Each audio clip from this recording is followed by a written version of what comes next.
Cette émission aurait pu s'intituler « Le docteur Anne-Maryse Kaboré, la CAMEG et la disponibilité des médicaments pour tous au Burkina Faso ».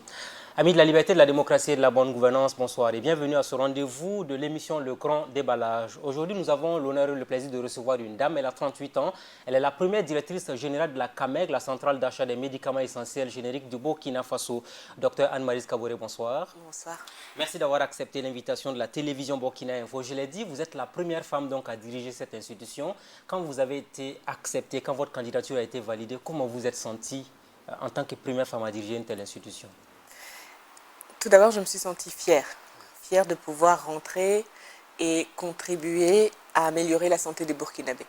Fière de pouvoir être la première femme à la tête d'une institution telle que la CAMEG. Parce que je pense qu'en tant que femme burkinabé, en tant que représentante de plus de la majorité de la population burkinabé, on a aussi un rôle important à jouer et on est venu pour jouer notre rôle. Est-ce que quand vous êtes arrivé avec toutes les crises que l'institution a connues, vous vous êtes dit « je viens pour régler que des problèmes dans cette institution qui est la CAMEG » ? Absolument pas. En fait, j'ai connu la CAMEG à travers ma carrière. Je travaillais avec la CAMEG en tant que fournisseur et c'est une institution qui a une belle renommée à travers toute la sous-région. Et au contraire, j'étais fière déjà d'apporter quelque chose pour contribuer à encore faire grandir cet édifice. Une renommée ternie aussi, il faut le dire, par les différentes crises que l'institution a connues. Absolument, ça, on ne peut pas esquiver vrai. Quand même cette partie importante. On est d'accord, on est d'accord. Les crises de la CAMEG ont un peu terni l'image, mais les fondamentaux demeurent. Ça reste une très belle structure, une des plus grandes, une des plus fortes. Et vraiment, d'ailleurs, je profite de l'occasion pour saluer le travail de mes prédécesseurs. La CAMEG aujourd'hui n'est plus à présenter dans toute l'Afrique subsaharienne et même à l'international. C'est un gage de qualité. Maintenant, une crise survient, évidemment, ça fait qu'on perd un peu de vitesse, mais on est là pour travailler à remettre le bateau à flot. Travailler à remettre le bateau à flot. Est-ce que vous vous êtes dit aujourd'hui, les défis sont si immenses que j'aurai que des insomnies? Eh ben, écoutez, sans défi, il n'y a pas de challenge. Et moi, je trouve que vraiment les challenges et sortir de sa zone de confort, c'est ce qui nous permet de grandir et d'avancer. Donc oui, il y en a, et je savais qu'il y en avait, et je suis venue pour essayer de faire de mon mieux, en tout cas pour contribuer à y remédier. Est-ce qu'on peut dire que la crise est derrière nous, définitivement, à la CAMEG? Je pense qu'on peut le dire. Je pense qu'on peut le dire pour plusieurs raisons. Je pense que déjà les textes mis en place par l'administration provisoire, par les différents organes qu'on a essayé de mettre en place pour assurer une gouvernance vertueuse et aussi empêcher que ce genre de crise arrive. Je veux parler du conseil d'administration qui a été renforcé et élargi. Aujourd'hui, au conseil d'administration de la CAMEG, vous retrouvez non seulement les différents ministères de tutelle, une triple tutelle du ministère de la Santé, du Minefid et du ministère du Commerce. Vous retrouvez les différents ordres professionnels. Vous avez l'ordre des médecins, l'ordre des pharmaciens.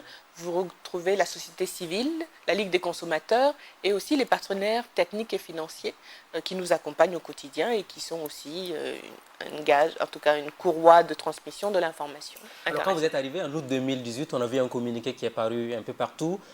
Un audit comptable et financier donc de la CAMEG. Est-ce que le processus a été bouclé? Est-ce que vous avez déjà les premiers signes au niveau de cet audit-là par rapport à la gestion antérieure? Alors oui, il y a un audit financier et comptable qui est en cours. Il y a aussi un audit organisationnel qui est en cours. Le but de ces audits, c'est de faire un état des lieux. On a eu une CAMEG, comme vous avez dit, qui a traversé une crise pendant 4 ans.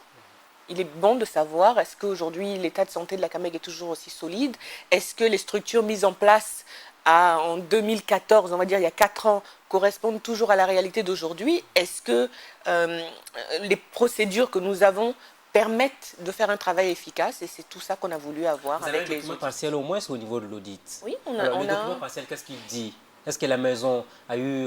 quelles ont été les principales difficultés que l'audit a relevées qui peuvent vous permettre de mieux gérer votre institution à partir de maintenant? Alors l'audit est en cours de finalisation. On a eu des rapports provisoires. Vous avez quand même oui, des bien éléments. sûr. Mais comme je vous le disais, un des avantages de la nouvelle configuration de la CAMEG, c'est qu'aujourd'hui, j'ai des résultats provisoire, mais je ne peux pas me permettre d'en discuter avec vous parce qu'au-delà de moi, qui suis la directrice générale, on a un conseil d'administration qui doit entériner aussi ces résultats.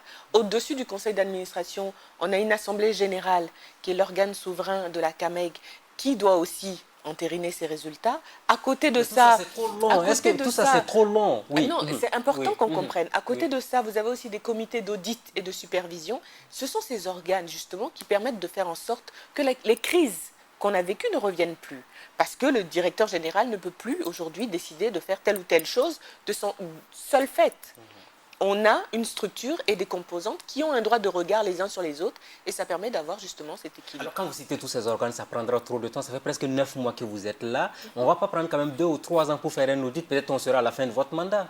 Absolument, c'est vrai. Oui. Mais tant mieux. Enfin, un audit, je veux dire, les résultats de l'audit sont là pour toujours. Cela aurait pu être une orientation pour vous, pour ne pas retomber dans les mêmes erreurs et puis créer d'autres crises au niveau de l'institution qui est la CAMEG. On est d'accord. Oui. En fait, l'audit vient nous conforter dans ce que nous sommes en train de faire. On n'a pas attendu l'audit pour voir les chantiers qu'il y avait à faire. On n'a pas attendu l'audit pour mettre en place des réformes.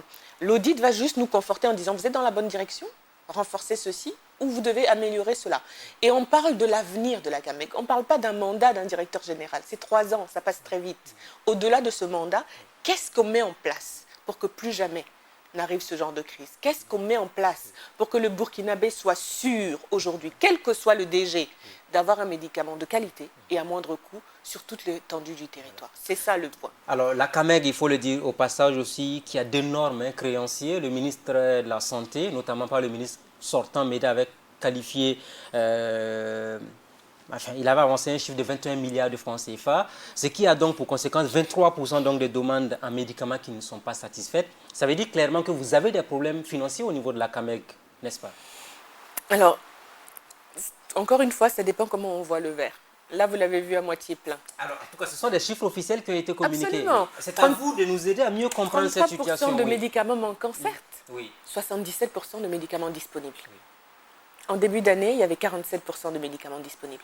77% de médicaments disponibles, c'est plus de 7 médicaments sur 10. C'est plus de 3 médicaments sur 4 qui sont disponibles. Dans un contexte où on parle de gratuité des médicaments. Dans un contexte, cet indice est mesuré sur l'étendue du territoire burkinabé.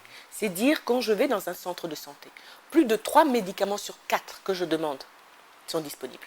Et ça, pour moi, c'est une différence et je pense que c'est à saluer. Et ça a été salué d'ailleurs par le ministère. Vous avez devant vous le certificat. Ça ressemble un peu à un paradoxe reçu. parce qu'on a un certificat de satisfecit qui vous est adressé. Absolument. Au même moment, le même ministère sort un chiffre. Au lieu de mettre en avant pourquoi pas donc ce qui est positif, on dit plutôt il y a 23% de non-satisfaction. Alors est-ce que vous avez trouvé tout cela un peu bizarre, qui peut annihiler un peu tous les efforts qui sont consentis à votre niveau pour faire avancer la maison? Non, parce que, et c'est pour ça que j'ai aussi accepté votre invitation, c'est que je pense qu'en étant à la tête d'une institution comme la CAMEG, on a un devoir de redevabilité. On est là aussi pour rendre des comptes à la population. La population qui veut se soigner a le droit de vouloir avoir tous ces médicaments disponibles. Et c'est le but de notre mission, et c'est l'objectif qu'on s'est fixé. Mais il faut aussi qu'on puisse leur expliquer pourquoi aujourd'hui, 3 médicaments sur 4 sont disponibles. Il en manque un, c'est vrai. On est en train de faire en sorte que ce médicament qui manque soit disponible. Mais il y a un travail qui est à saluer, qui est de dire, après 4 ans de crise, après 40% de médicaments disponibles, aujourd'hui, on en est à 77%. Donc, on en est à 3 médicaments sur 4 disponibles parce qu'aujourd'hui, toute la CAMEG entière s'est mise au travail, a retroussé ses manches, est focus et orientée sur le même objectif et notre mission commune, dont on est responsable et pleinement conscient.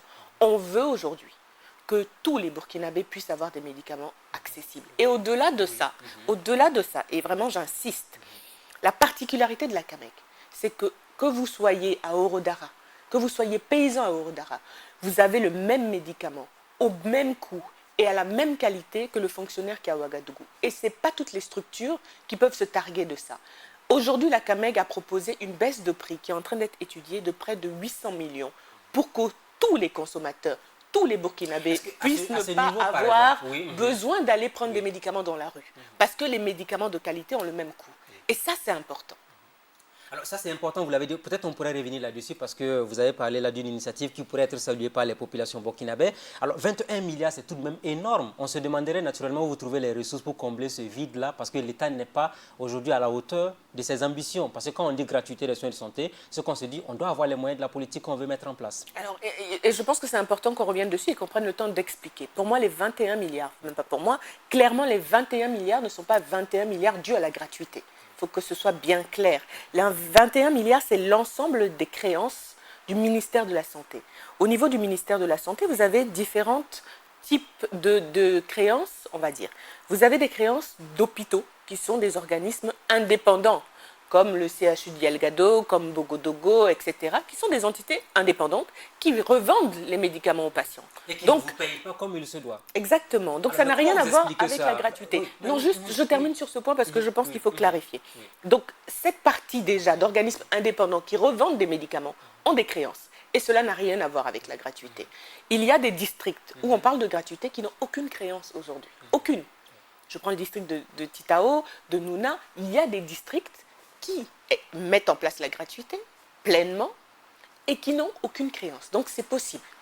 C'est possible. C'est possible. Revenons donc sur les districts qui vous doivent de l'argent. Vous avez parlé de Yalgado, vous avez parlé de Bogodogo. Prenons le cas de Yalgado par exemple. Yalgado vous doit combien? 2 milliards? C'est l'un des chiffres qui avait été avancé pour Yalgado. 2,5 milliards, oui. 2 On était milliards autour de 2 Alors, milliards. comment vous expliquez qu'à Titao ou à Nouna, on arrive à faire face donc aux charges et que dans les hôpitaux comme Yalgado, on n'arrive pas à faire face? Est-ce que vous, aujourd'hui, vous avez discuté avec les premiers responsables de ces hôpitaux pour comprendre le dysfonctionnement, parce que ça peut plomber votre gouvernance au niveau de la CAMEX si l'argent ne rentre pas? Alors, les dettes pour Yalgado aussi, je pense qu'il faut aussi le dire clairement, ce ne sont pas des dettes qui se sont accumulées en un jour. Les dettes de Yalgado datent de 2008. Donc, il y a quand même eu une accumulation de dettes pour arriver à ce chiffre aujourd'hui de 2 milliards. Nous sommes en 2019. Vous n'allez pas nous dire qu'on va laisser Yalgado continuer dans la même manière de gérer, ne pas pouvoir vous rembourser votre argent tout de même. En ce qui concerne les créances, il y a en tout cas je pense que tout le monde est conscient aujourd'hui que la CAMEG ne peut pas continuer justement à supporter ces créances aussi lourdes. Parce que c'est ce qui va, et c'est important qu'on y revienne, c'est ce qui va entraîner le fait qu'il y ait un médicament sur 4 qui manque. Parce qu'à un moment donné, on a besoin de cette disponibilité financière pour pouvoir payer nos fournisseurs. Ceux qui font en sorte que l'approvisionnement est continu. D'ailleurs, ça faisait partie des conséquences de la crise. Il y a eu un manque de confiance des fournisseurs qui ont arrêté la livraison des médicaments. Et c'est ça qui a entraîné des ruptures. Si on ne nous livre pas, si on a 10 fournisseurs, on peut jongler avec les fournisseurs et avoir du médicament quand même disponible. Si on a 1 ou 2 fournisseurs, et ça arrive pour certains produits très spécifiques africains, pour des pathologies africaines où les grandes entreprises internationales ne se sentent pas concernées. Donc on va avoir 1 ou 2 fournisseurs.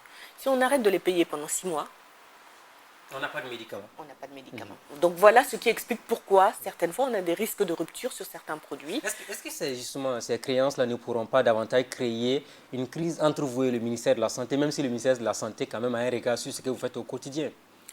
Alors vraiment, actuellement on travaille en très bonne intelligence avec le ministère de la Santé et avec l'ensemble d'ailleurs de nos partenaires. Comme je vous dis, la confiance est revenue. Nous avons des réunions régulières. Ça ne suffit pas que d'avoir des réunions. Non, mais le but de ces réunions, c'est déjà un premier pas. Parce que quand on ne se parle pas, quand il n'y a pas de dialogue, quand on ne se comprend pas, on ne peut pas trouver de solution. Quand on s'assoit autour d'une table et qu'on regarde les créances et qu'on essaie de voir comment on peut les apurer, c'est déjà le début d'une solution qui se veut pérenne en plus. Comment les apurer? Mais est-ce que vous dites ce langage de vérité-là, il faut impérativement que les dettes soient payées impérativement? Tout le monde est d'accord sur ce principe-là. Maintenant, la question c'est de dire aujourd'hui, est-ce que l'État a les moyens de payer 21 milliards en une fois demain? Ce qui n'est pas la réalité, ça ne correspond pas à la réalité. Il n'y a pas les 21 milliards à nous donner en une fois. On le comprend bien.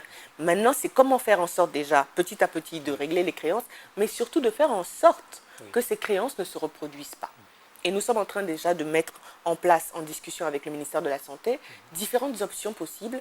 On a déjà commencé justement avec la gratuité où le ministère de la Santé nous reverse en amont directement une partie du montant destiné à la gratuité pour qu'on puisse avoir une manne financière pour pouvoir commander les médicaments. Et bien sûr, la deuxième partie est versée directement au district qui nous paye.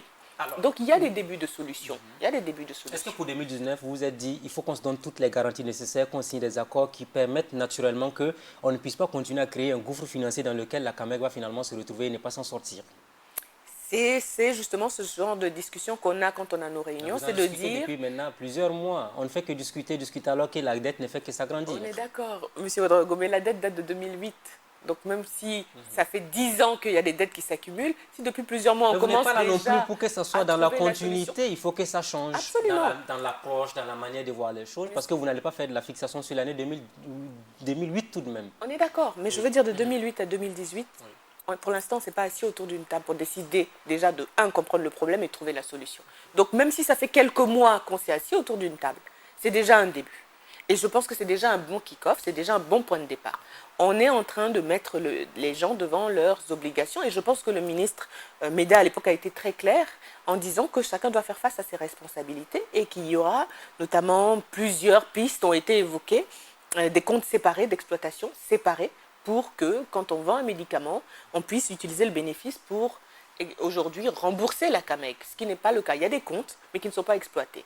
Donc voilà, il y a plusieurs pistes de solutions, maintenant c'est les mettre en œuvre. Et c'est ça qui pose peut-être problème ou qui va prendre du temps éventuellement. Parlons à présent donc du planning familial, parce qu'on a 21 milliards de dettes, certainement qu'il y a un autre gouffre qui va se créer. Est-ce qu'au niveau du ministère de la Santé, on a pris attache avec vous pour s'assurer qu'on pourrait faire face à cette gratuité également pour la planification familiale? Comme je vous le dis, la décision a été prise en conseil des ministres. La décision a été prise, absolument. Et comme je vous le dis, on travaille en parfaite intelligence avec le ministère de la Santé. Donc, on est associé au programme comme la gratuité du planning familial. Ça va coûter combien de milliards, cette gratuité du planning familial? Est-ce qu'on a évalué à votre niveau? Est-ce que vous êtes donné les garanties au niveau du ministère pour que cela ne crée pas encore un autre problème au niveau de la CAMEG? Je pense qu'il faut dissocier les deux choses. Je pense que c'est dommage d'associer un programme de santé qui va aider de nombreuses femmes à des milliards de dettes de créances. Ce n'est pas la même chose. Et comme je vous l'ai dit, parce que politiquement parlant, quand on dit gratuité, le gouvernement sort et il vous dit oui, nous avons fait des efforts, mais vous êtes la directrice de la CAMEG, vous devez nous dire qu'est-ce que cela aurait comme conséquence financière tout de même. Vous êtes la personne ressource pour nous en parler. Et c'est pour ça que je vous dis que vous faites des amalgames. Et c'est un raccourci qui est facile à faire, mais qui n'est pas la réalité. Quand vous dites 21 milliards de créances pour la gratuité, je ne suis pas d'accord. La gratuité... Ce n'est pas nous qui l'avons dit. Ce n'est pas nous. C'est vous qui le dites. Qui émane des médias. Ça, rassurez-vous, ça a été dit par le ministère de la Santé. Mais le raccourci et l'amalgame, c'est maintenant de le coller à la gratuité. Ça n'a jamais été dit que c'était 21 milliards de créances dues à la gratuité. 21 milliards de créances de santé, si vous voulez. Maintenant, comme je vous ai pris l'exemple... Mais quelle est la part de la gratuité dans les 21 milliards? Aujourd'hui, on va dire que la part des districts, tous districts confondus, et confondus gratuité et médicaments vendus, c'est 8 milliards à peine. Oui. Et confondus gratuité et médicaments vendus, c'est 8 milliards pour les districts. Donc, comme je vous le dis, c'est un amalgame qui est dommage et un raccourci qui est trop court. Et ça empêche que les gens soient aussi face à leurs responsabilités. Pour moi, la gratuité, ce n'est pas ce qui fait aujourd'hui les créances de la CAMEG. Ce n'est pas ça sur lequel il faut se concentrer. Il faut faire en sorte que, quand on a des hôpitaux qui ne payent pas, on puisse faire en sorte de recouvrer notre argent. Aujourd'hui, notre rôle de santé publique fait en sorte qu'on ne peut pas arrêter de livrer un hôpital parce qu'il ne nous paye pas de créances. C'est ça la réalité du problème. La gratuité est une très bonne chose pour les femmes enceintes et les enfants de moins de 5 ans. Pouvoir aujourd'hui guérir un enfant de moins de 5 ans du paludisme, que n'importe qui puisse aller dans n'importe quelle région du Burkina avoir des traitements de qualité, je pense que ça, vraiment, politiquement ou pas politiquement, c'est quelque chose qui se félicite et qui s'apprécie pour la population. Amalgame ou pas amalgame, tout de même, je reviens sur ma question. Le planning familial, vous l'avez dit, vous êtes en parfaite intelligence. Quelle serait la conséquence financière de cette gratuité du planning familial? Est-ce que vous l'avez évalué? Est-ce que cela pourrait avoir des impacts à votre niveau? Alors, encore une fois, c'est un raccourci. Que ce soit la gratuité, que ce soit le planning familial, ce n'est pas que le médicament qui est disponible, c'est un ensemble de services. Donc évidemment, si ça a été décrété, il y a un ensemble de processus qui doivent être suivis, il y a un coût qui va être représenté, il y a des choses qui vont avoir des conséquences. Maintenant, je ne peux pas vous donner un chiffre ici parce que, encore une fois, c'est une population ciblée. De la même manière qu'on dit gratuité, et je trouve ça dommage de dire la gratuité, ce n'est pas la gratuité pour tous. C'est la gratuité pour les femmes enceintes, pour les enfants de 0 à 5 ans. Et ça ne représente pas toute la population. Donc c'est dommage de rester sur ça en disant c'est ce qui fait aujourd'hui des dettes, c'est ce qui fait... Non, ce n'est pas vrai. Ce n'est pas la réalité. Ce n'est pas la réalité, c'est la directrice générale de la CAMEG qui parle. Le ministère de la Santé a dû l'écouter certainement parce que les chiffres émanent du ministère de la Santé et c'est clair. Alors, revenons donc sur un autre élément très important. Quand vous êtes arrivé, Est-ce que finalement vous avez eu des difficultés avec des fournisseurs? Parce qu'on l'a dit et répété, la CAMEG est vue comme une institution où on vient pour s'enrichir et disparaître dans la nature. Et c'est quand on se fait une telle idée de votre institution, cela vous désole un peu. J'ai pas bien compris. On vient pour s'enrichir et on s'enfuit dans la nature, c'est ça? Je ne pense pas que les anciens DG de la CAMEG se sont enfuis dans la nature. Je les ai tous rencontrés depuis que je suis là. Donc je pense qu'ils sont bien là et pas enfuis dans la nature. C'est qu'on se fait, rassurez-vous. Ok, Voilà. vous me rassurez Voilà. parce que j'ai eu un peu peur. Écoutez, Je parlais des fournisseurs surtout, parce qu'on ouvre là un gros chapitre lié donc non, au fonctionnement de la CAMEG. Ouais. vous avez évoqué 2 points et j'aimerais vraiment clarifier Allez-y, les je 2 vous points. écoute. Vous avez dit que c'est une structure où on vient s'enrichir et disparaître dans la nature. Je vais être claire sur ce point-là. Sincèrement, si c'était pour juste s'enrichir, je ne serais jamais revenue au Burkina Faso pour être à la tête de la CAMEG. Ah oui. Je vous ai donné mon expérience professionnelle, je pense que vous le savez, je viens d'institutions internationales. Je viens de structures où on a des actions, où on est coté en bourse. Donc ce n'est pas du tout un effet financier qui me fait venir à la CAMEG. Absolument pas. Qu'on soit bien clair sur déjà ce point-là.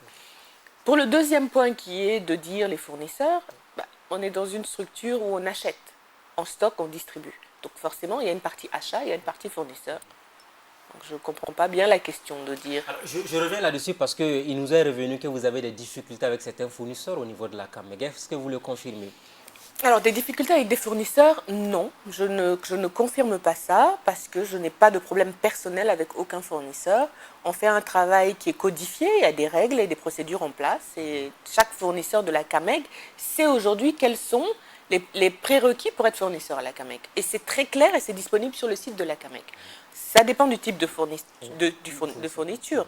Si vous voulez être fournisseur de médicaments à la CAMEG, vous devez être présélectionné. La présélection se fait par un comité constitué de personnes de la CAMEG, mais aussi de personnes extérieures à la CAMEG, telles que des spécialistes du médicament au niveau de l'université, au niveau du ministère de la Santé, au niveau des officines, des pharmaciens d'officine, puisque c'est ceux-là qui utilisent le médicament. Donc, c'est ce comité-là qui présélectionne sur la base de textes réglementaires, sur la base d'ensemble documentaire demandé, les fournisseurs qui sont potentiellement consultables lors d'appel d'offres. Donc la directrice générale, elle seule, ne peut pas se lever, s'arroger des pleins pouvoirs des DG pour aider un fournisseur à avoir un marché au niveau de la CAMEG. Alors je suis désolée de casser ce mythe-là, mais en tout cas avec la nouvelle donne qui est en place et tous les organes de gouvernance qui sont en place, ça ne va pas être possible. Non, en effet, je confirme. Alors donc pour vous, la transparence est la clé sur laquelle vous basez pour impérativement donc changer la figure de la CAMEG. Absolument, nos valeurs, puisqu'on a travaillé dans les nouvelles réformes justement à partir sur des bases saines. On a travaillé à avoir une charte des fournisseurs pour qu'on ait les droits et les devoirs des fournisseurs avec lesquels on veut travailler. Et un des points clés, c'est la transparence. C'est l'intégrité. C'est le fait qu'on ne demande pas à des fournisseurs de nous donner des cadeaux ou des pots de vin, qu'on demande à des fournisseurs de nous donner des produits de qualité à moindre coût pour qu'on puisse faire des baisses de prix dans le futur. Alors vous avez soulevé un élément important, vous avez dit pas des pots de vin, pas des petits cadeaux, alors qu'on sait qu'il y a le Rennes là qui avait soulevé justement un élément lié donc à une question de ristourne, de corruption au sein de la CAMEG. Oui, j'ai vu cet article. Autres, oui, oui j'ai vu cet article. Une ristourne à mon niveau commercial, et c'est la définition que je connais, une ristourne commerciale, puisqu'en plus je vous ai dit que j'étais du monde des fournisseurs. Et j'ai travaillé chez Sanofi, j'ai travaillé chez Novartis et chez Pfizer, chez d'autres structures internationales. On a l'habitude de travailler avec des clients. Jamais, et je vous le dis en vous regardant dans les yeux, nous n'avons fait de ristourne de ce type. Par contre, nous avons des politiques commerciales qui s'appellent aussi des ristournes, qui consistent à dire, vous me commandez aujourd'hui 1 million de boîtes de paracétamol, par exemple. Vous êtes un bon client, je veux vous garder, je vais vous donner 100 000 boîtes gratuitement en plus. Donc vous aurez 1 million 100 000 boîtes. Mais ça peut prêter à confusion. C'est une autre manière de... Pourquoi donner gratuitement alors qu'on sait que finalement, il faut qu'on paye?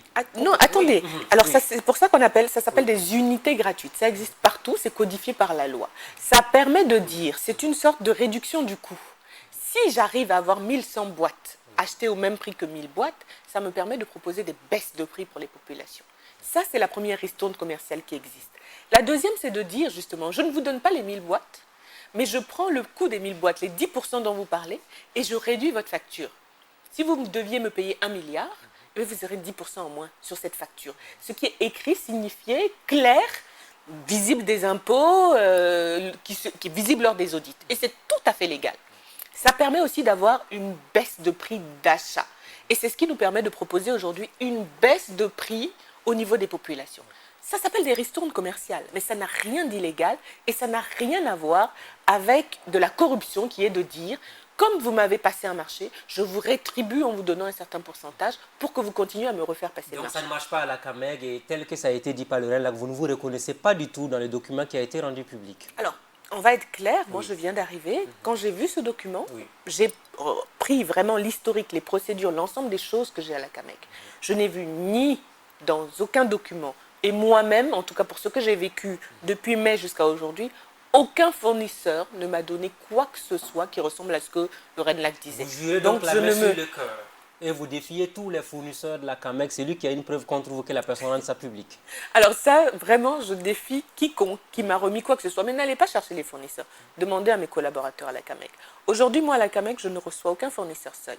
Je reçois un fournisseur avec les conseillers qui sont représentants des fonctions dans lesquelles ils veulent travailler. Donc, soit on est tous corrompus et dans ce cas, les fournisseurs ont énormément d'argent pour pouvoir donner des 10% à tout le monde à la CAMEG, soit il n'y a pas de 10%. Alors, donc revenons toujours sur cet aspect de la gouvernance. Vous avez dit clairement qu'il y a la transparence à tous les niveaux. Il nous est revenu que vous avez des insomnies sur un dossier particulièrement, c'est la question des dialyses. Est-ce que vous le confirmez avec un fournisseur qui veut impérativement avoir donc l'exclusivité de la fourniture en médicaments pour un certain nombre d'années? Alors, sur le cas de la dialyse, on a, oui, eu une convention. En tout cas, à mon arrivée, on a vu, on va dire que dans mes lettres de mission, je devais revoir l'ensemble des conventions, puisqu'il y a des règles qui sont mises en place qui n'existaient pas.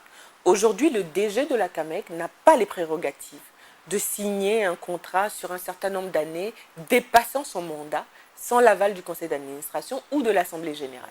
Donc il y a un certain nombre... Et vous, il vous reste un peu plus de 2 ans, hein, pas beaucoup, avant la fin de ce premier mandat, tout à fait. Tout à fait, oui. absolument. Donc un certain nombre de dossiers ont été comme ça revus, mis à jour, discutés, etc. pour pouvoir entrer en tout cas dans les normes que nous avons. Celui-là parmi tant d'autres. Donc tous les dossiers qui ne cadraient pas avec les règles et les procédures en vigueur ont été en tout cas dénoncés ou ont eu des courriers qui expliquaient les insuffisances des dits dossiers.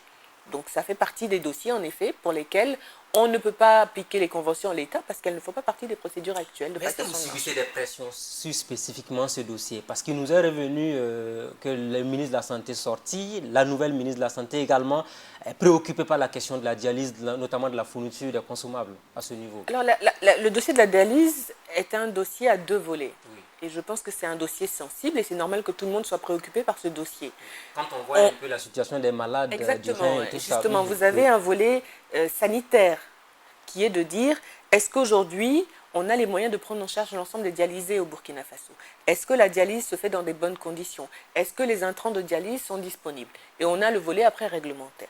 Pour le premier volet qui est de dire, est-ce que les intrants sont disponibles, etc., notre équipe ne s'arrête pas à un contrat. On a une mission. Et notre mission aujourd'hui, c'est de rendre disponibles les médicaments.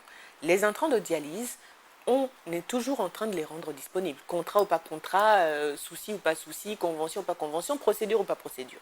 Les procédures actuelles qu'on a nous permettent en tout cas de continuer à évaluer les besoins en dialyse, en intrants de dialyse, à fournir à l'ensemble des centres les intrants en dialyse.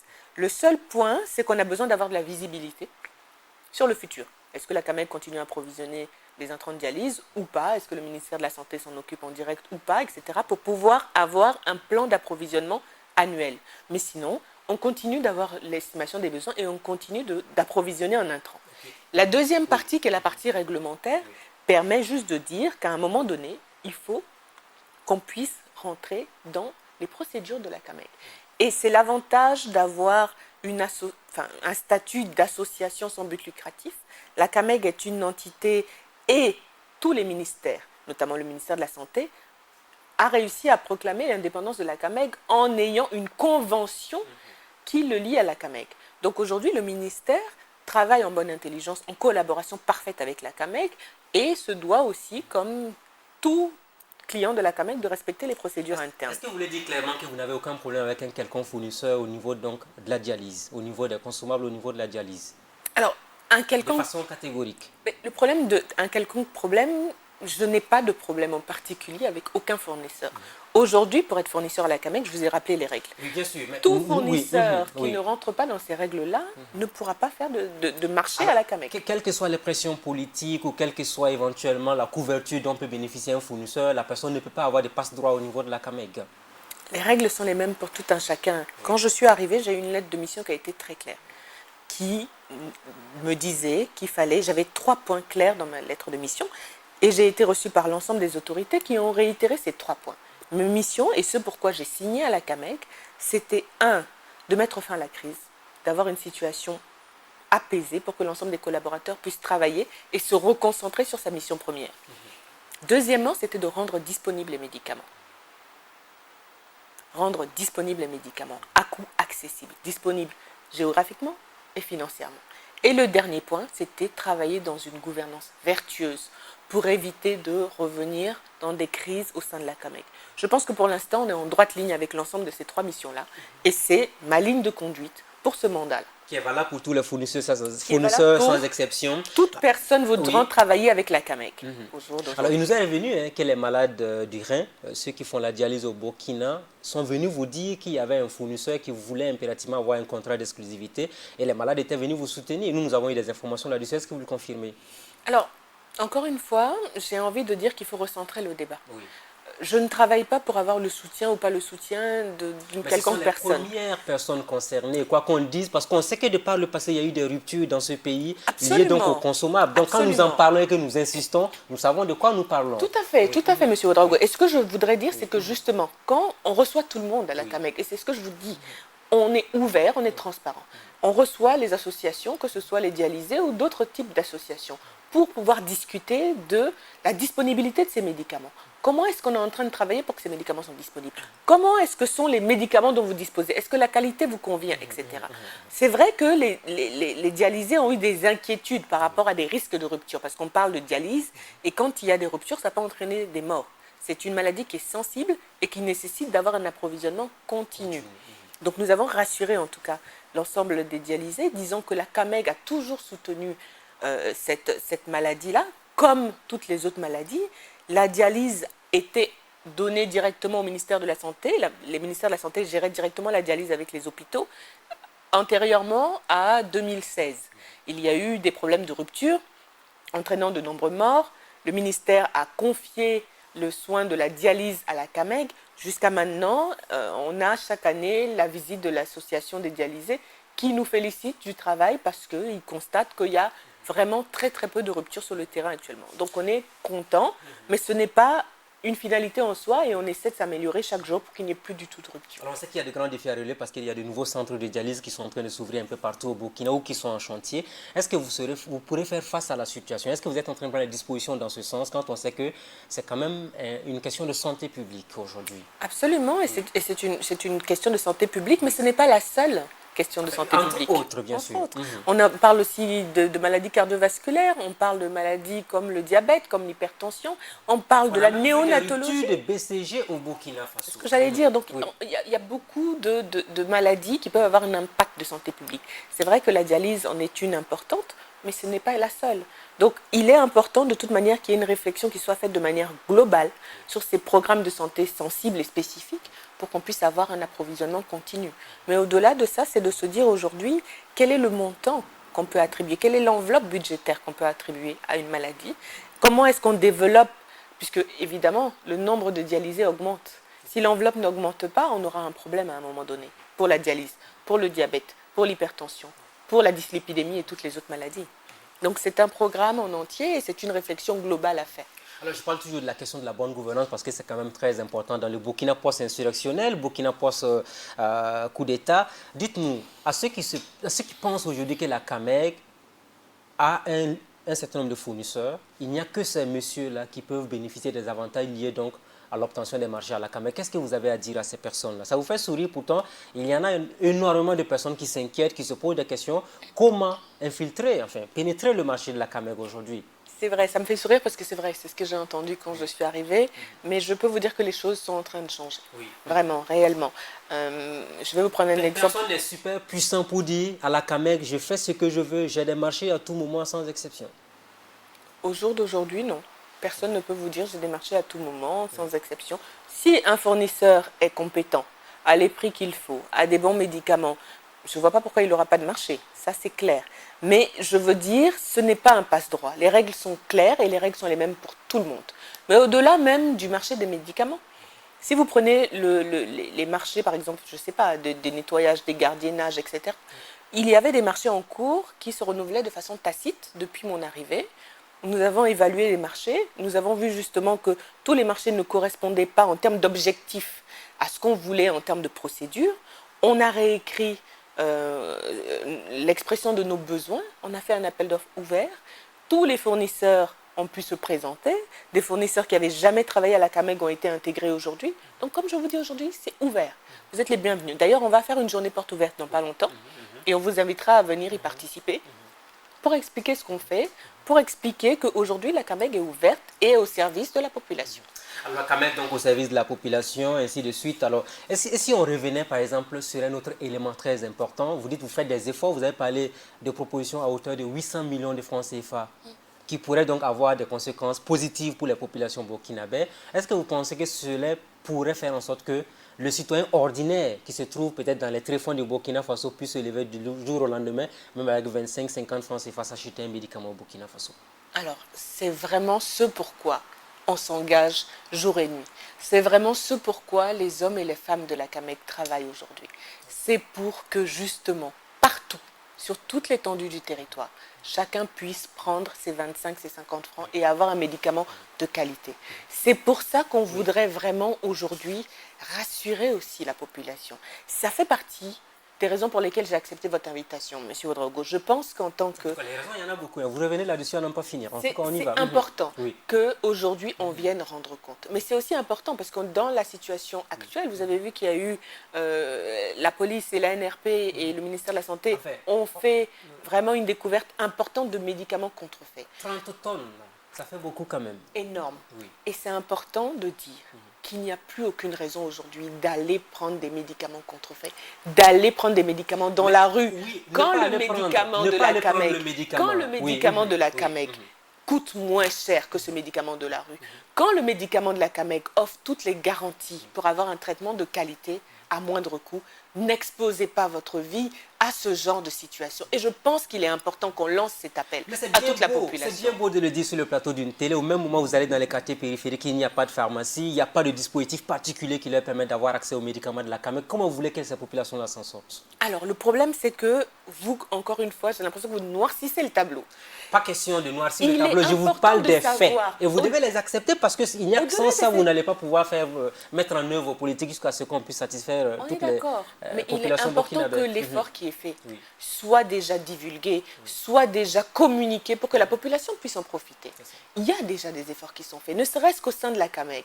On avait au départ une distribution qui était de Ouaga vers les régions, qui mettait du temps, mettait 2 à 3 jours pour approvisionner. Aujourd'hui, la CAMEG a 10 agences commerciales dans 8 régions pour pouvoir rapprocher le médicament de la population. C'est un effort à saluer. On est les seuls dans la sous-région à avoir ce dispositif. Et je pense que c'est important. Au-delà de ça, il y a des CSPS, il y a des DRD, il y a un dispositif qui est en train d'essayer de faire en sorte qu'on ne marche pas plus de quelques kilomètres pour avoir accès à ces médicaments. Il y a un projet pilote qui est en cours pour voir comment est-ce qu'on peut apporter ce médicament jusqu'au dernier kilomètre, qui est un projet qu'on est en train d'évaluer par différents bras, le ministère de la Santé, la CAMEG, des privés, pour voir quelle est la meilleure façon de pouvoir faire en sorte, comme vous dites, qu'au tréfonds du Burkina Faso, ils puissent avoir accès à son médicament. Est-ce que vous avez prévu de discuter avec les pharmaciens aussi par rapport à cette question? Bien évidemment, tout acteur de la santé est impliqué. Et c'est ça que je trouve bien, c'est qu'on a des colloques, c'est que vraiment on essaie et on fait des pilotes pour voir réellement l'implémentation de ces projets et pouvoir réajuster et avoir le meilleur projet qui soit. Alors, avant même que je n'arrive à la question, vous l'avez donc soulevée, la question par exemple des 30 tonnes de médicaments saisis. Est-ce que cela vous inquiète au niveau de la CAMEG? Parce qu'il y a quand même un circuit que ce médicament-là suit pour arriver sur le territoire burkinabé. Alors, il faut faire attention aussi. Ces médicaments qui ont été saisis sont des médicaments qui sont rentrés par les frontières du Burkina. Donc, il y a 2 types. Là, ce sont des médicaments contrefaits qui sont rentrés par la frontière. Donc, ce ne sont pas des médicaments de la CAMEG qui se sont retrouvés dans la rue. C'est différent.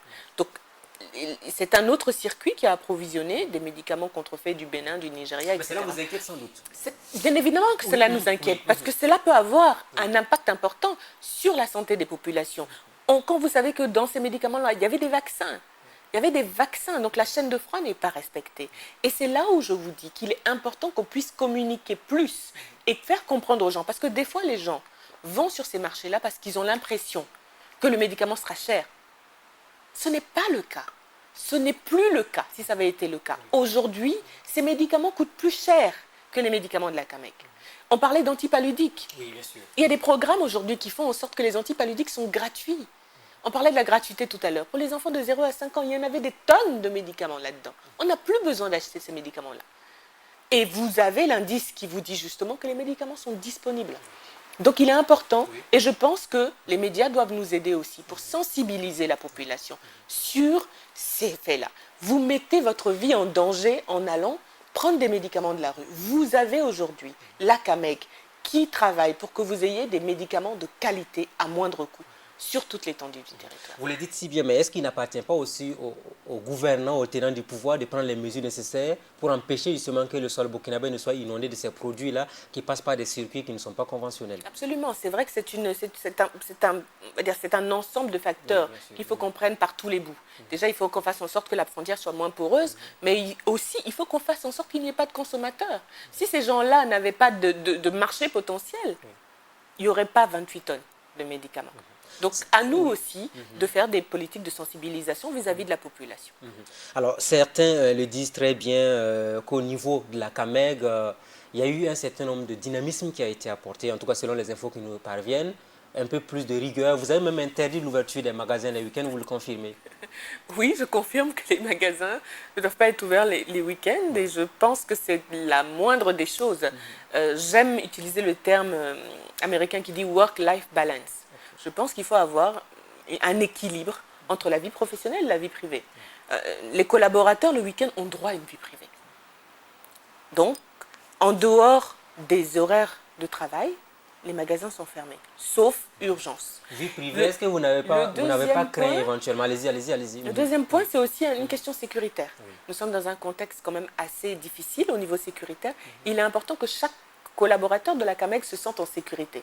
Un employé qui revient et qui rentre dans les magasins de 23h à 2h du matin un samedi, ce n'est pas quelque chose qui permette d'avoir un meilleur encadrement et une visibilité sur la sécurité. Donc il était important qu'on puisse encore mettre des procédures et mettre un peu plus de rigueur dans la gestion de la CAMEG. Donc, les magasins sont fermés à partir d'une certaine heure. Et quel est le mécanisme de suivi qui a été développé depuis que vous êtes arrivé, par exemple, pour permettre qu'il y ait une certaine traçabilité du circuit du médicament de la CAMEG pour que ce même médicament ne se retrouve pas dans des endroits où il ne le faut pas? On a essayé de mettre en place différentes façons de faire qui vont nous emmener vers la norme ISO. La CAMEG est en route pour la certification ISO 9001 version 2015 et cela passe par une procédure qui soit la même tout le long de la chaîne d'approvisionnement du médicament. Que vous ayez le médicament au niveau central ou au niveau périphérique, la qualité de l'entreposage et la qualité de la distribution doivent être la même. Nous avons équipé nos entrepôts de capteurs thermiques qui nous permettent de dire qu'aujourd'hui, sur l'ensemble du magasin, sur l'ensemble des zones de stockage, la température est la même, même quand il fait 40 degrés ou quand il fait 35 degrés, pour être sûr que les médicaments qui doivent être au froid seront au froid. Cela date de quelle période? C'est-à-dire au niveau des capteurs et autres? Alors, les capteurs, c'est un projet qu'on a commencé justement avec l'aide de nos partenaires techniques et financiers de l'USAID, qu'on a commencé au niveau central l'année dernière et qu'on est en train d'étendre sur l'ensemble des agences. De la même manière, on a aussi commencé un processus de géolocalisation des camions qui permettent de faire en sorte qu'on sache à tout moment où est-ce qu'est situé le camion de la CAMEG. Le prochain step, la prochaine étape, c'est de dire qu'on va mettre un cadenas intelligent sur le camion qui permet de dire quand on scelle le camion au départ, dès qu'on l'ouvre, on a un signal qui nous permet de savoir que le camion a été ouvert à telle date, à telle zone, à telle heure. Ça permet de sécuriser l'approvisionnement et être sûr que le médicament part au point A et arrive au point B. Alors, on nous a dit également que quand vous avez lancé toutes ces réformes, certains commençaient à sourire en disant qu'elle rêve tellement grand qu'elle pense qu'elle peut tout changer du jour au lendemain. Il faut rêver, je pense qu'il faut rêver. Sans rêve, rien n'est possible. Il faut rêver. Maintenant, il faut avoir le réalisme de dire que tout ne pourra pas changer du jour au lendemain. Mais il faut se donner les moyens de pouvoir faire quelque chose. J'ai envie de vous répondre par rapport à cet exemple. Quand je suis arrivée et qu'on faisait des inventaires, on s'est dit qu'en décembre, on allait faire un inventaire. Et j'avais dit que l'objectif, c'était 0 écart. C'est-à-dire qu'il n'y ait pas d'écart entre le stock qu'il y a dans la machine, donc le stock théorique, et le stock physique. Tout le monde m'a dit c'est impossible. C'est impossible d'avoir 0. Et vous étiez découragé, vous avez dit, ce sont des défaitistes, ce monde-là, ils ne croient pas à un changement et autres. Il y a quelqu'un qui a dit, il pensait que c'était impossible jusqu'à ce qu'il l'ait fait. Et moi, pour moi, je pense qu'il faut montrer l'exemple, qu'il faut agir petit par petit, en montrant qu'à chaque étape, on arrive à avoir une petite victoire. C'est pas en faisant de grandes théories, en disant juste, ok, je comprends bien que vous puissiez être sceptique sur tel ou tel point, mais essayons, qu'est-ce qu'on a à perdre? Au pire des cas, vous allez me démontrer que vous aviez raison. Au mieux des cas, on va avoir 0 écart et ça sera meilleur pour tout le monde. Donc, on a réussi à mettre en place une certaine culture de la rigueur, de la transparence, de l'intégrité et aussi de la solidarité. Aujourd'hui, à la CAMEG, vous voyez des gens qui travaillent ensemble dans une atmosphère conviviale. On a instauré le sport le jeudi, tous ensemble, pour pouvoir travailler dans un esprit sain et un corps sain, parce que le sport est important. On fait en sorte que les syndicats, les délégués du personnel soient au cœur des grandes décisions. On fait en sorte que le management soit transparent et participatif. Donc tout le monde est impliqué dans les grandes décisions, ce qui fait qu'on a un sentiment d'appartenance et un sentiment de responsabilité plus développé. Mais on nous a dit qu'en fin d'année, quand on devait faire les inventaires, les magasiniers devaient avoir des montants, que vous, quand vous êtes arrivé, vous avez supprimé tout de même. Ça a failli créer une crise au niveau de la CAMEG. Alors, oui et non. Oui et non. C'est une question de gestion. Il y a des choses qui peuvent être données comme avantages, parce que je pense qu'il faut aussi des avantages sociaux pour les personnes qui travaillent. Les travailleurs ont perçu ça comme un avantage que vous êtes venu couper. Tout simplement, oui. Non, non, non, non, non, non, je n'ai enlevé aucun avantage à personne. Sincèrement, je n'ai enlevé aucun avantage à personne. Je leur ai juste fait comprendre que c'était un acquis, ce qu'ils pensaient être un acquis, ça ne l'était pas. Il n'y avait pas de document officiel. Il n'y avait pas de document officiel. Et au-delà de ça, c'est que un magasinier, pour moi, ça fait partie de son travail de faire un inventaire. De faire un inventaire. Pas de motivation quelconque pour la personne par rapport à un travail supplémentaire à faire pour vous? Ce n'est pas un travail supplémentaire. Les magasins sont fermés pendant la durée de l'inventaire. Donc l'employé fait son travail.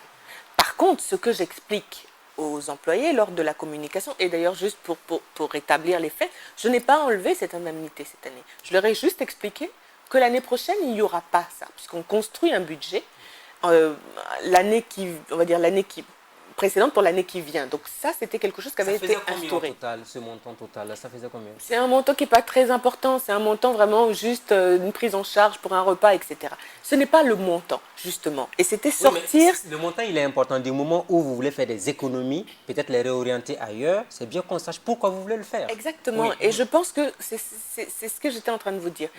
L'important, c'était surtout pour moi la communication. C'était de dire que ce soit 1000 francs ou 2000 francs que vous ayez de prise en charge pour faire un travail qui est le vôtre. Je pense que ce n'est pas ça qui est important.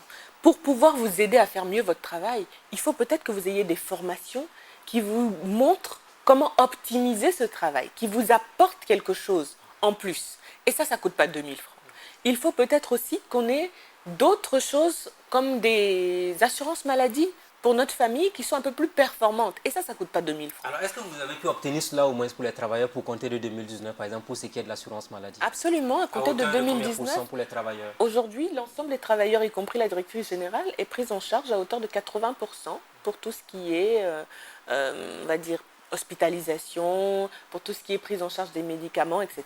Mais par contre, pour tout ce qui est hospitalisation, on est pris à 100% parce que c'est la moindre des choses. On est dans un domaine de la santé. Il faudrait qu'on puisse traiter nos employés correctement. Donc c'est la contrepartie finalement, quoi, pour ne pas payer les petits avantages qui étaient versés aux uns aux autres quand il y avait des inventaires de fin d'année. Non, il n'y a pas de contrepartie. Et je pense que c'est ce qui a été compris comme de la rigueur au départ.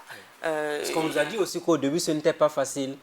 On avait l'impression d'avoir une directrice générale qui avait la tête dans les étoiles et puis les autres avaient du mal à suivre sa dynamique et c'était compliqué au début. Oui, je suis d'accord avec ça et comme je vous le dis, tout changement est difficile. Ça s'appelle la gestion du changement. Et je pense qu'il est important de communiquer pendant la gestion du changement.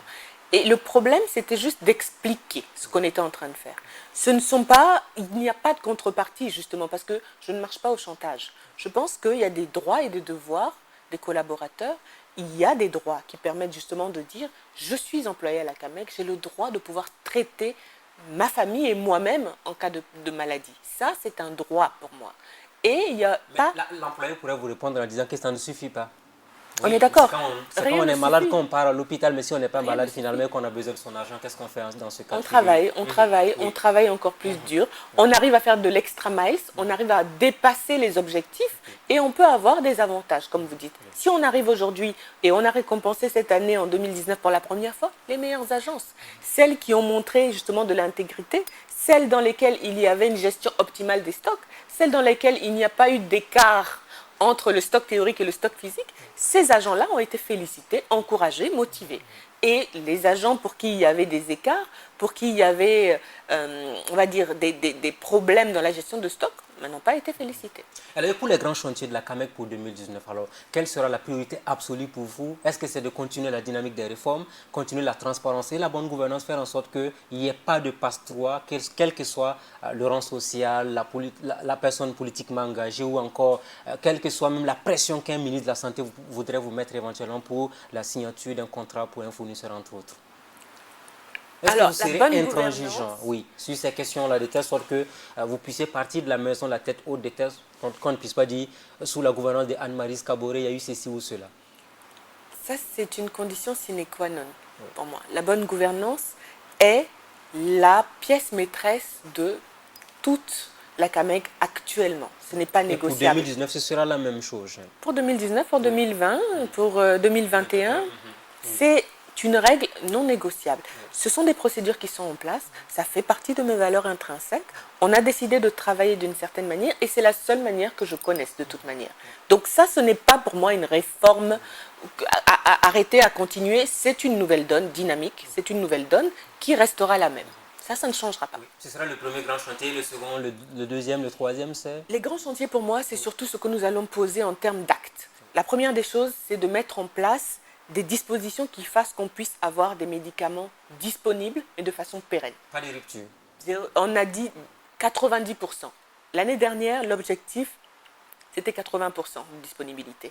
L'année prochaine, 2019, cette année, c'est 90%. Donc les Burkinabés qui rêvent du 100%, ils n'ont qu'à continuer à se chercher parce que ce ne sera pas possible. Pour l'instant, le 100% va être difficile. On sort de crise, ça fait 4 ans. 4 ans que les fournisseurs ne nous donnaient pas des médicaments. On avait, quand on a repris la maison, plus d'1 milliard de dettes fournisseurs. Avant 2018. Je vous parle des dettes antérieures à 2018. On a réussi à apurer quasiment l'ensemble de ces dettes. On n'a pas fini d'apurer les dettes 2018. Donc il est important quand même qu'on puisse comprendre les réalités. Il faut aujourd'hui qu'on puisse apurer ces dettes 2018. En ayant des créances à 21 milliards, ça va être difficile d'apurer complètement ces dettes. Donc il est important qu'on puisse comprendre qu'on est en chemin pour aller vers le 100%, mais que cette année, c'est le 90%. On s'achemine pratiquement vers la fin de ce rendez-vous aujourd'hui avec vous, Dr Anne-Maryse Kaboré. Dites-nous, est-ce que vous êtes politiquement engagé? Est-ce que c'est une relation particulière qui vous aura permis d'être là où vous êtes aujourd'hui? Parce que ça avait créé une grosse polémique quand vous êtes arrivé. Je pense que j'avais répondu déjà à l'époque et je réponds toujours. Je suis venue sur un appel à candidature. J'ai postulé comme tout un chacun. J'ai donné le meilleur de moi-même et je suis contente d'avoir pu être retenue, en tout cas, comme un des meilleurs dossiers de cet appel à candidature. Je pense que la question aujourd'hui, c'est surtout de dire, 8 mois après ou 10 mois après ces polémiques, où est-ce qu'on en est? Qu'est-ce qui est fait? Est-ce qu'on rend compte ou pas aux Burkinabés qui ont mis cette personne à sa place? En fait, pour vous, apparemment, c'était un défi important de montrer aux Burkinabés que c'est la compétence qui vous a amené là où vous êtes aujourd'hui. C'est un défi important, en effet. Ça a toujours été un défi important dans ma vie. Je pense que quelqu'un devient ce qu'il est par le travail, par l'engagement, par la détermination. J'y ai toujours cru. Ça fait partie des valeurs avec lesquelles j'ai été éduquée. Et je ne crois qu'à la valeur de la compétence, du travail et de la détermination. Êtes-vous politiquement engagé? Politiquement engagé, c'est-à-dire? Est-ce que vous appartenez à un parti politique au Burkina Faso? Je pense que la question politique est une question un peu comme la question de la religion, est personnelle.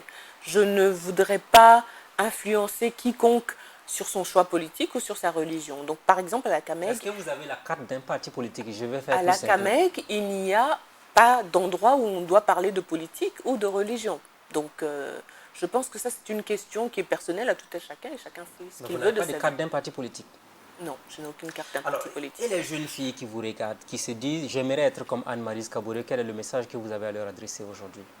Alors, la jeune fille, c'est quelque chose qui me touche beaucoup. D'ailleurs, j'ai eu l'occasion de participer à une émission qui cultivait l'excellence de la jeune fille. J'ai été agréablement surprise de voir que les 3 dernières années, les personnes qui avaient eu le bac, les majors du bac scientifique étaient des filles, avec plus de 18 sur 20 de moyenne. Je trouve ça extraordinaire. Dans un contexte où on a très peu de filles qui vont à l'école, je pense que c'est le moment de dire, surtout aux parents, qu'il faut laisser l'égalité des chances aux enfants, aux petits garçons comme à la petite fille. Une petite fille qui va à l'école peut aussi se donner les moyens de devenir quelqu'un demain et peut réussir tout aussi bien qu'un garçon. Donc il faut laisser qu'une petite fille vous remplace un jour, n'est-ce pas? Ah, je serais ravie qu'une petite fille me remplace un jour. Je pense que justement, il ne faut pas cantonner un poste à tel ou tel genre. Une fille est tout aussi capable qu'un homme d'être directeur de la CAMEG. Donc j'espère qu'on pourra apporter les preuves qu'on peut être directrice de la CAMEG et avoir des résultats probants. On s'arrête là pour aujourd'hui. Merci à vous. Merci. Aux téléspectateurs de Burkina Info, ainsi prend fin l'émission Le Grand Déballage de ce jour. C'était le docteur Anne-Maryse Kaboré, directrice générale de la centrale d'achat des médicaments essentiels génériques. Et puis on tient à vous dire merci pour la première grande interview exclusive que vous nous accordez à Burkina Info. Merci beaucoup. Je vous en prie, merci à vous. Très bonne suite de programme à tous et à toutes. Rendez-vous la semaine prochaine avec un nouvel invité. D'ici là, passez d'excellents moments en compagnie de nos programmes. Bonsoir chez vous.